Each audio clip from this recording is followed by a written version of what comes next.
I wanted to make this video to showcase some of the wrenches that I have been using as a sort of hobbyist. I don't work on cars for a living. My day job has nothing to do with automotive work, or with tools for that matter. But I just want to show you guys some wrenches that I have recently got in the last few years that I have been using with amazing luck. And so we'll go over these now. First, we have the Craftsman V Series wrench, which this one right here is essentially, it's a fake home 440 wrench, which is, there's fake home 440 and there's fake home 440 XL. The XL and the Mac Precision Torque are basically the same thing. This is essentially that same wrench. It's just a short patterned version. So you can think of this basically as a short pattern Mac Precision Torque or fake home 440. They're all under the Stanley Black & Decker umbrella, but this is the Craftsman V Series, which is their professional series. This is not the same as the normal Craftsman. So it is a more expensive Taiwan wrench. Another wrench here, and oh, by the way, so that is a 12-point box there. Another one I have is the Icon from Harbor Freight, 13 millimeter.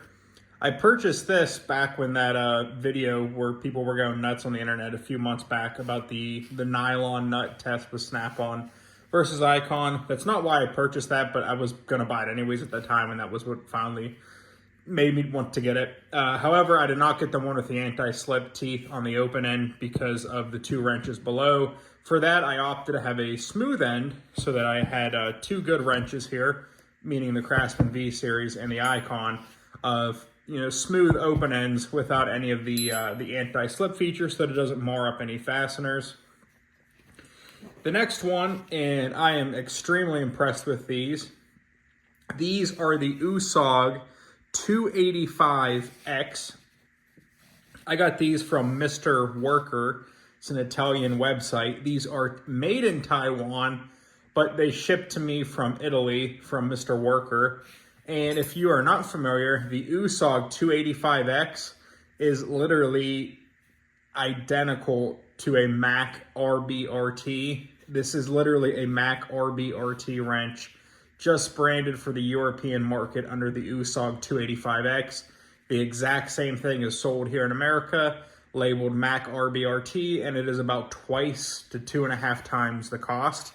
But this is an anti-slip design that has the teeth and the raised ramp on the open end. And this is a 6-point box, 6-point box end that also has some teeth and serrations in it. And again, that RBRT, that stands for rounded bolt removal technology. And lastly, I have been using these here, which in my opinion, for a wrench that most anybody can just walk into a typical Lowe's store and get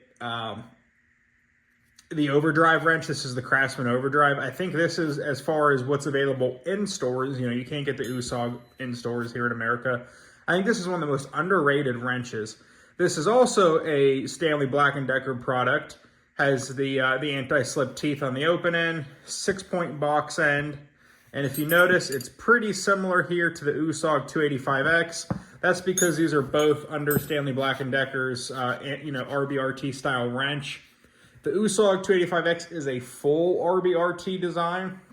The Craftsman Overdrive is just a hair, slightly not quite as good. It's very close, very close. And I think the marketing, if I remember correctly, they advertise like 80% rounded for the USAG and the Mac and 70% for the Craftsman. It's not much. I will zoom in here for 1 second. I'm not gonna harp on this too long. I already have a video showing it. The only real difference, and it's very hard to see on camera, is that on the USAG, the teeth here are a little bit sharper, but they also have a tiny little serration in between, which is absent on the Craftsman. And on the same thing here, on the open box end, again, it's very hard to see. There is the Craftsman, and you can see here, let me show you, it is smooth pretty much in between there. Whereas on the USAGs, let me try to rotate this here. On the USAG, there's a little kind of serration and it catches on a pick. So that little tiny bit is apparently what makes the USAGs and the Mac RBRT a tiny bit better. But when I tell you it's close, I mean it's close. So these are all 13 millimeter as far as fitment goes on the open end. On these anti-slip wrenches, you do have some play. They're a little bit bigger, and the issue is that like from here to here, it's not exactly 13 millimeters because they make it a little bit bigger, but they have these teeth that stick out, and it's designed to have a tiny bit of slop until the teeth engage and bite in, and that's where the big bite happens. So they don't necessarily look the most impressive when you're using them. These anti-slip ones as far as bolt play.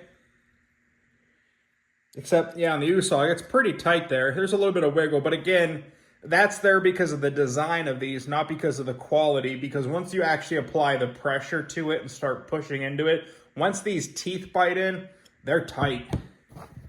Same thing, Craftsman Overdrive, similar concept.